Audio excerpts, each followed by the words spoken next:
சாலை பாதுகாப்பு, போதை ஒழிப்பு குறித்து விழிப்புணர்வை ஏற்படுத்தும் வகையில் ஆலங்குளத்தைச் சேர்ந்த 7 வயது சிறுவன் 8 கிலோமீட்டர் தூரம் 2 கைகளிலும் சிலம்பம் சுற்றிக் கொண்டு ஸ்கேட்டிங்கில் உலக சாதனை. ஆலங்குளத்தைச் சேர்ந்த பொன் மகேந்திரன் ஜெயசுதா தம்பதியின் மகன் அக்ஷாந்த் ஸ்ரீஹரிஸ் ஆலங்குளம் அருகே இடைகால் ஸ்டாக் ஹைடெக் பள்ளியில் 2ஆம் வகுப்பு படித்து வருகின்றான்.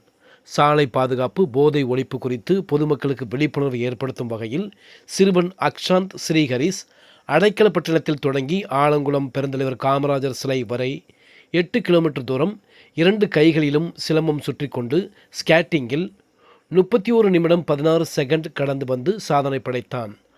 ஆலங்குளம் பெருந்தலைவர் காமராஜர் சிலைக்கு சிறுவன் மற்றும் அவரது குடும்பத்தினர் மாலை அணிவித்து மரியாதை செலுத்தினர். சிறுவன் அக்ஷாந்த் ஸ்ரீஹரிஸின் திறமையை அங்கீகரித்து கிரகாம்பல் உலக சாதனை நிறுவனம் சார்பில் திரைப்பட இயக்குனரும் தலைமை பார்வையாளருமான ஜெகன் வரதா ஆகியோர் சிறுவனின் திறமையை பாராட்டி உலக சாதனைக்கான பரிசு கோப்பை மற்றும் சான்றிதழை வழங்கினர். ஸ்டாக் ஹைடெக் பள்ளி தலைவர் முருகன், முதல்வர் பிரவீன்குமார் மற்றும் ஆசிரியைகள் சிறுவனின் திறமையை பாராட்டினர். இதற்கான ஏற்பாடுகளை தென்காசி அகஸ்தியர் கலைக்கூடம் ஆசான் கீழப்பாவூர் சுந்தர், மாஸ்டர் செல்வம் மற்றும் உதவியாளர்கள் செய்திருந்தனர்.